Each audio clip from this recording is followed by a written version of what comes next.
العودة لمعمر مرة أخرى باتجاه موقيتادي. يتفوق بركان، عادت على الجهة اليسرى. موقيتادي محاولة التمرير في العمق، ما فيها تسلل. ماذا قال الحكم؟ ليس هناك تسلل. خطيرة.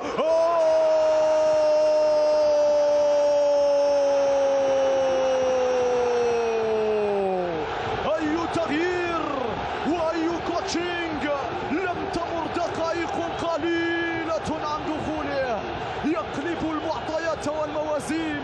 الحديث عن بركان، الجميع توقع أن يكون في موقف تسلل.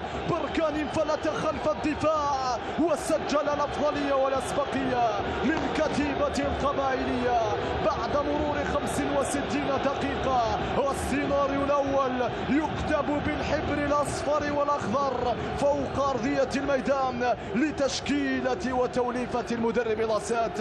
هنا تمريرة، هنا انسل، هنا توغل، هنا فكر، وهنا سدد، وهنا سجل، وهنا منح لفريقه الأسبقية. التمريرة جاءت من دادي مواقي. بركان يسجل 1-0 لمصلحة شبيبة القبائل في السيناريو الأول في المباراة. ستكون المباراة رائعة.